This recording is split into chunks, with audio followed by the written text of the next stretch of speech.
Hey everybody, this is John Kambs with the Kambs Jennings Group.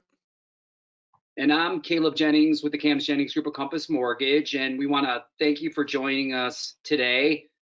Today we're going to be talking with Jonny Boucher from Hope for the Day. The Kambs Jennings Group, we're a partner in prevention with Hope for the Day.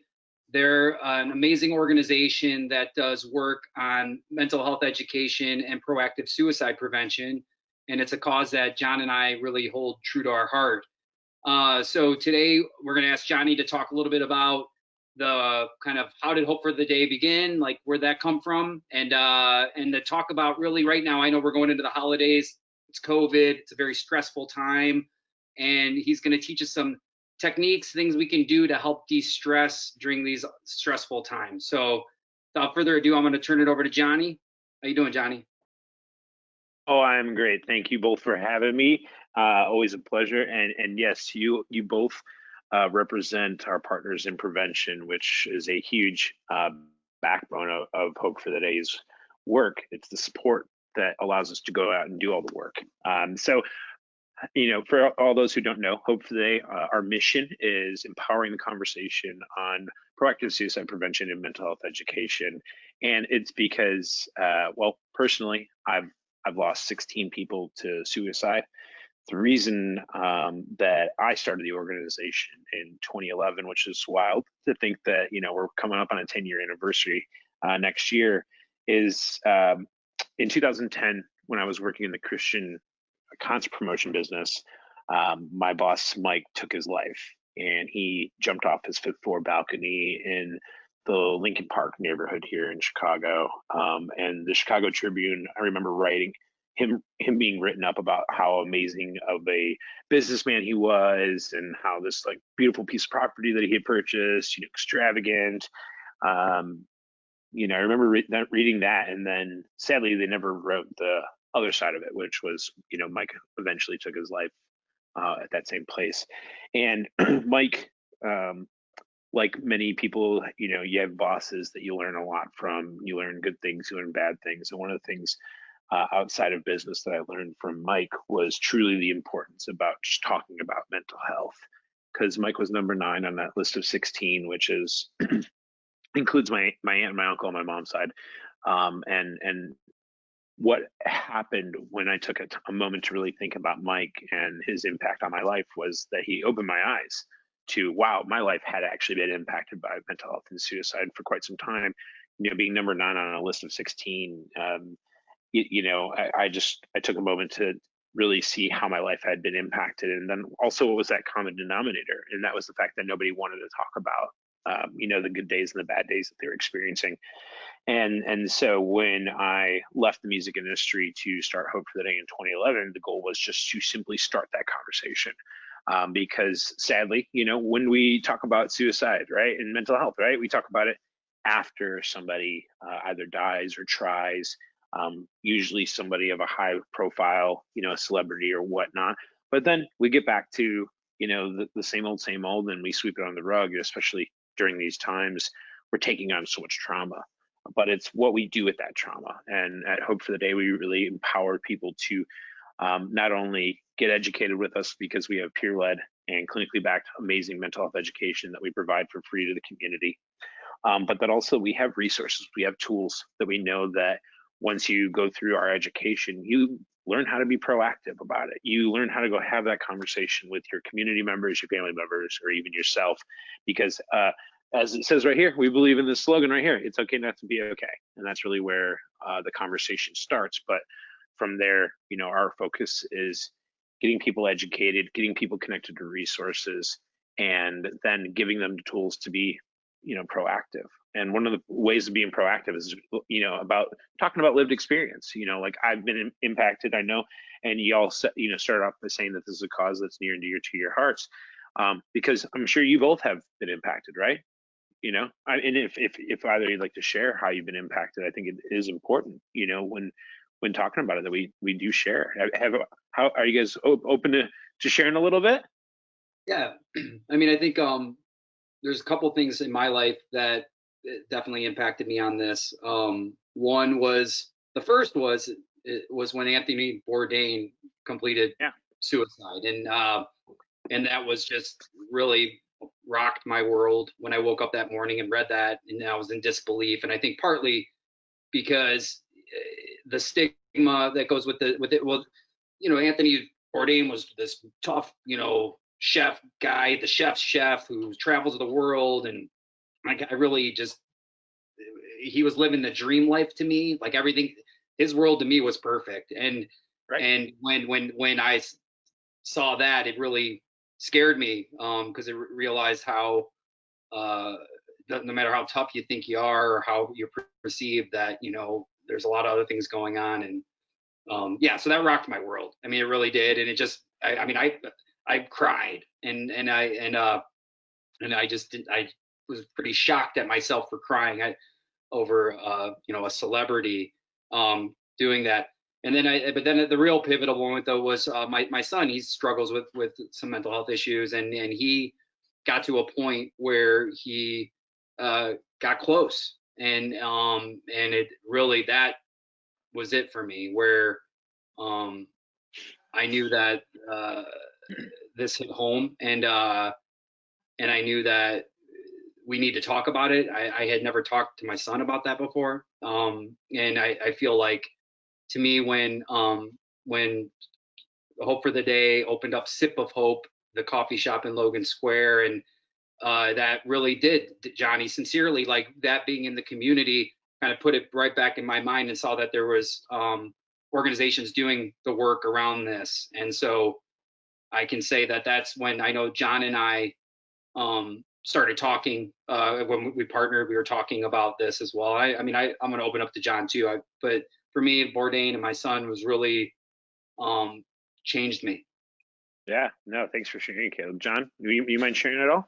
Yeah, so I had family, people in my family have thankfully never completed suicide, but there have been attempts. And then I've had friends that have thankfully never completed, but had attempts. And then I've also had a lot of friends and family that have had mental health problems. And, the generation we grew up in was, you don't talk about mental health, you're a wimp. If you say Yeah. that you're not feeling, there's a stigma that you talk a lot about it at your things, Johnny. And so nobody wants to talk about this. And especially if you're a man, there's, you're not supposed to ever have any feelings, or, so when after going through that and seeing the work you guys were doing, it just resonated with us. And that's why we decided to partner with you guys, and just our firsthand experience of, like, we don't talk about it. Nobody's, even today, like the attempts that my friends and family have had, like, you're not supposed to talk about it. It's Right. a very, like, so getting it out there in the open, and before, like you said, before the attempt happens, because when both of these, or the times it happened with us, like, you look back in hindsight, you're like, wow, like, there were signs I should have brought it up. But since there's so much stigma that hopefully we can help break, people are silent about it. So Yeah. No, you're right. You're absolutely right, and I thank you both for sharing. And what's interesting is you both touched on something, right? Stigma, right? The stigmas that we all live within, and for you to open up, Caleb, that you cry, like, crying is a natural function. I cried this morning. It's healthy, But for some reason, when we were this tall, I know I'm just a little bit taller now, but when we were this tall, we were told not to talk about it, and it's because of a generational issue, right? Our fathers were told not to talk about it. Our grandfathers were told by their fathers not to talk about it. But now we're in 2020, right? Where if we made 2020 into a movie, I think the only title that's appropriate is called No, we will talk about it. And it's because so many things have happened this year that we do need to talk about. And as we've also been told to stay at home, and especially a lot of people who have had to work from home, become their kids' educator, all these things, like the word pivot, I think can be triggering for some people, because they're like, I've been pivoting everything and it still isn't working, right? And it's because we've been flying a plane this year while building it in reality. And when we think about it, how it has impacted everybody from a mental health standpoint, it allows us all to then feel that we can talk, step up to the plate and the table, really, to share our experiences, because it's so important that we don't just talk about the sad stuff. We talk about the good stuff too, because mental health is good days, bad days. It's balance, it's ebb and flow. And to your point also, that we don't have to necessarily be impacted ourselves. Like I've lost a lot of people. I personally never really battled any mental health issues until 2018, when I got diagnosed with PTSD, and it was because of not serving in the military. Stigma. But again, I was exposed to Chicago gun violence. I almost became a victim of unnecessary gun violence, and that made me feel some type of way. And guess what? Because I'm a man, I didn't want to talk about it, but I had to talk about it. And the moment I did, I felt relieved. And my therapist also said, "Aren't you the guy that says it's okay not to be okay?" And I was like, "Don't you use my words against me." But yeah, you're right. And it's because mental health doesn't, really discriminate on what day it's going to show up, right? So really, it's about how do we get ahead of that. So when things are hitting the fan, we can take a step back to say, all right, how do I get the help that I deserve? What's around me, but then also what's that next layer, the professional help, getting to a doctor. And that's the beautiful thing about Sip of Hope, Caleb, that you touched on. When we opened up the coffee shop in 2011 or 2018, I'm sorry, so many people came in that felt that grace. They felt that presence, though. No shit, I'm truly not alone, and there's resources, there's education opportunity, there's great coffee, there's people talking openly about, what they're going through, and whether you've lost, whether you've struggled, whether you just wanted to show up and support the cause, everybody's welcome at Sip of Hope to have that heart, those deeper conversations. And that's really the goal of Hope for the Day, is that we can give people the opportunities more than ever. And, with COVID, again, we've all been tested. We've all been told to stay home. The holidays are definitely not going to look like we, once had it last year, right? But it's what we do with these opportunities. And I think that the biggest lesson that I've learned from losing Mike in 2010 was that the more we talk about it, the more we realize we're not alone. And in order to get ahead of it, we got to obviously go take advantage of things like the education that we offer. But it's also just looking at how maybe for so long in our family circles or our friendship circles that we've neglected these conversations, and the power of leaning into it right now, because you're maybe not going to have to call somebody out for how they've been feeling. You can simply just open up, over Zoom, over FaceTime, over a phone call, and just like, "Yeah, I'm having a shit day. How about you?" Because that's the power of conversation. So I appreciate you both, speaking up about your experience, and also just leaning into that vulnerability. But again, everybody deserves a cry. And to any men or young men watching or tuning in, take a moment to cry. You deserve it. It is important, and it's because stigma holds us back in so many different ways too. And as stigma looks so different for so many people, so does self-care. And I think that's what's really important right now, as we address like the fact that this is called Hope for the Holidays. The holidays in general before COVID were always stressful. Whether it's dealing with family that you don't really want to deal with, having to make so many accommodations for others, and it's important during these times that we go, all right, what the hell is in my house, in my back pocket, that can help me get through some times and these times, because whether it's having to sit on a Zoom call like I'm gonna have to do with both my parents' families, first 5 minutes is where the hell's the mute button, right? Who wants to be on another damn Zoom call? And Aunt Barb, I love you, but your thumb has been on the camera the whole time. Like, it's stressful, right? It's stressful. And then I know that one thing that I definitely can relate to right now is I got a mom who's 70 years old, who has her good days and bad days. The bad days are the ones where she wishes that all this could go away. And that, she's worried about, well, what if everyone's not here next year? It's hard for me to say, well, Mom, I'm not going to help write that narrative, but it's what we have to do. But it's also right now we need to really focus on, one, what can we do to better ourselves, but also how can we become better listeners? And it starts with us taking care of ourselves. So let's just dive into here because I got these 3 little tips I think that are really important for everyone to take away. And it's real simple. It's real simple, and it's these three things, and they all kind of rhyme: de-stress, rest, and progress. So the first thing we're going to talk about is de-stress. So in traditional times when we would gather with our families, I know that there have been times within the Boucher household where I'm like, I got to take a minute. I got to go outside. I got to get a fresh breath of air. It's natural, right? Air is natural. So is breathing. So one of the things that we talk a lot about at Hope for the Day is a soda bottle, theory of when a bottle is getting shook up, all that pressure is building up in there. That's mental health. And if we don't take the cap off, that's where we can get to a point of crisis. But self-care looks like, we're taking the cap off. And, if I had a bottle right here, it'd go, but we all had that friend that, shakes up the bottle and then we wear it on ourselves. So if we think about like the holidays and that example I said, where we had to go take that moment, we had to go breathe, right?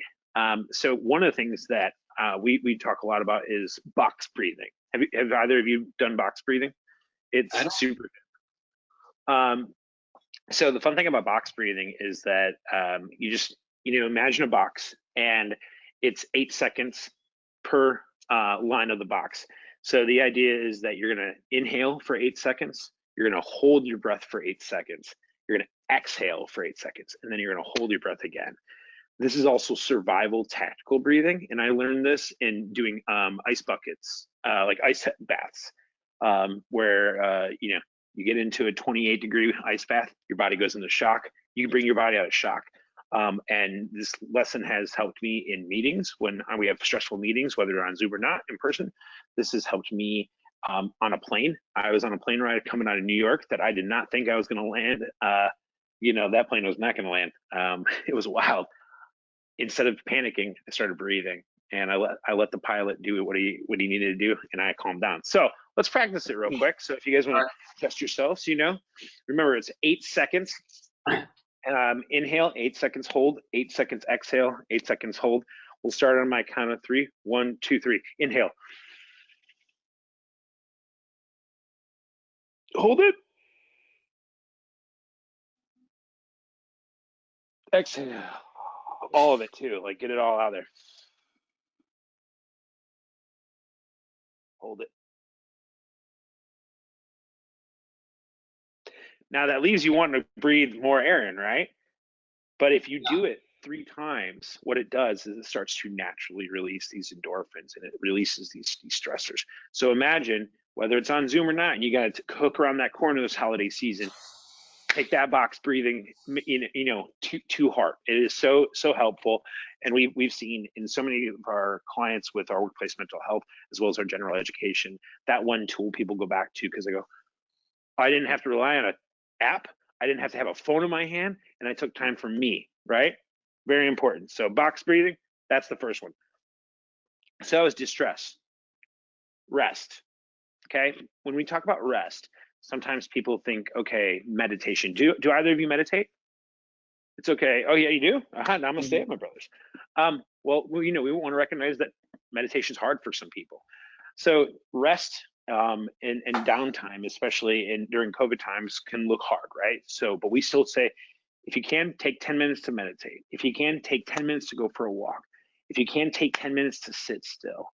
Whether it's in your kitchen, whether it's in your living room, whatever it is, take 10 minutes every day to do something that is simply for you for a time of rest. I've built it into actually my schedule where I try to actually end a lot of my calls 10 minutes early so I can take that time to decompress, because then I can also give myself on the next Zoom call, because there's like 20 every day, to the next individual, but you also take that time to calm your body down. So it's just important, again, during these holiday times, that if you need to take a moment, you honor yourself and you take that 10-minute moment. Because whenever we talk about anything over 10 minutes, everyone's like, yeah, I don't have time for that. Well, guess what, folks? You have time for it. It's just about leaning into that process. It's super important. So rest, because you're going to burn yourself out in one way, shape, or form, whether it's through work or hopping on all these family Zoom meetings during the holidays. It is important that you can take this and that you do it. And then the last thing is progress. I believe in list building. We believe in list building here at Hope for the Day. But sometimes when you're trying to tackle all these things, you get overwhelmed and you start to lose sight of it. So we believe in the 5x5 model. Have you guys ever heard of the 5x5? No. So it's 5 things per day, Monday through Friday, that you deem very important to yourself. So you wake up, it's like your daily affirmation of what you're going to prioritize for your day. And the issue is that we usually get to the 5 things and it's all work related. So I always start my 5x5 list every day with what's one thing I'm doing for myself. And sometimes I stubbornly have to say, I have to get on the Peloton. All right, well, where the hell am I going to find my 45 minutes to get on the Peloton? But you got to prioritize it. So on your five-step list, I always say, put yourself first. And then the other 4 will trickle down. Obviously, work. And we know that not everything can get related or put on that list, to get done. Because we probably have lists of 100 things we got to get done. But if we make that list of 5 things, and throughout the day, we're checking that off, we're showing ourselves progress. We're making sure the things that we deemed important in the beginning of the day are still important at the end of the day, because we know how our lives can get completely disrupted, especially with work, especially in the field that y'all are doing in the mortgage field right now. I mean, I'm grateful that I just bought a house, but I know that I was on the phone with some people super late at night, right? Just because we gotta get the shit done, we gotta close on time, we gotta do this, that. Guess what? All that stuff's not gonna matter if you don't take the time to make sure that you're taking care of yourself too. So a 5x5 list, I suggested to everyone. Every day, Monday through Friday, you make your list of what you want to get done, because then also you can get some stuff done during the week that you maybe usually save for the weekends, but you then open up your weekends to go do cool stuff. Instead of 10-minute hike, go for a 5-mile hike with the dogs. We have great opportunities to engage with things outside. But if we don't make time for that, we're just going to tuck and roll into Netflix and chill until we all, think that we can go back outside.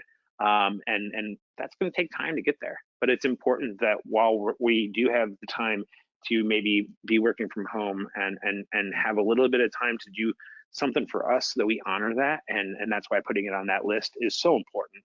But the things that should be on that list that you don't write down are make your damn bed every single day, folks. You deserve that. I know it's hard, but also try to switch up, what you're wearing. I know at home we all have like our go-to stuff for our meetings now, but like change it up, have fun with it. Because you're still going to have to, I know we're all so excited to get the hell out of 2020, but in 2021, we're still going to have to do a lot of things that we've learned here, but have fun with it, and switch it up. But at the end of the day, live by what you feel is important to yourself, because everything else will follow. And I had to learn that really hard lesson in leadership too, is because I was solely focusing on hope for the day, and I was not focusing on myself. And that was 2.5 years ago, and I was 70 pounds heavier. And that was one of the things that I just didn't, worry about. I didn't care about my health because I was focusing on this. Lo and behold, when you take time and you make time, you create that opportunity to keep taking care of yourself, which is really important. So real quick, de-stress, rest, progress. All right. It's real simple, but it takes time and you got to implement it. But these are all easy tools that don't cost us any money. We don't have to have an app for it. We don't have to we just need to make the time, because time is money. And that's the most important thing, that everyone understands, that every moment you have is worth something, and you should soak it up. Awesome. No, that's great, Johnny. And I was thinking about, John, who was that teacher that we had? Was it in 7th grade, the Take Your 10? Mr. Fred Durf, right? They called him Durf. Shout out to Mr. Durf. Or no, did we Durf. call him Durf? His name was Fred. No, yeah, his name was Fred, but he would so if you misbehaved, you'd go take your 10, and you'd have to like go sit in a corner for 10 minutes in a corner. Yep. Oh my gosh, absolutely. Do either of you watch The Amazing Race? No. Oh my gosh. So newbie here, it's like season 362 or whatever. I was laughing because I love kind of like those adventure type things where you gotta like be really, really tactful about it. But you can pause other people for like 20 minutes. And it's like what these people do. They just sit there for 20 minutes. And I'm like, that is gotta be so hard. Especially when you're like, you gotta go. And it's like the scavenger hunt mentality. But it's important that when we are forced to do that we lean in on it, and because of instant gratification and so many things that we have at our fingertips, it's hard to recognize, what 10 minutes really is, and how long it is, and what you can actually get done in that time. So, but your teacher was on to something there. So shoot him an email. Yeah, no, and thanks, bud.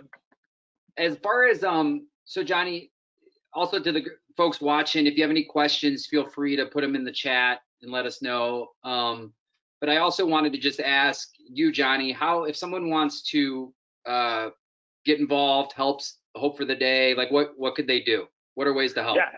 Yeah, absolutely. Great question. So get involved. You know, we don't make it hard to get involved at all. It's because we want to make this the easiest way to have the conversation around mental health. So I would encourage everyone, obviously, go on our website, get signed up to get educated with us. It's really a nice gateway to your exploration, because I constantly go through the education all the time, and I learn a lot about myself more that I go through it, and also just our strategies, because some days we have good days and some days we have bad days. So I definitely say get educated.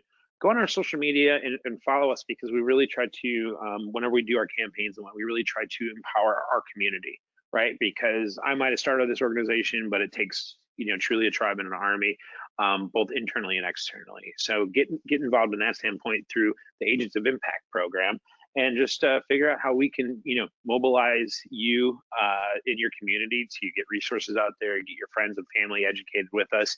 We're here to do the work we signed up for a long time ago, and we're not going anywhere but forward with the mission. And what's amazing is in 2020, we had a goal of educating 20,000 people, and we're about to hit 28,000 people educated this year.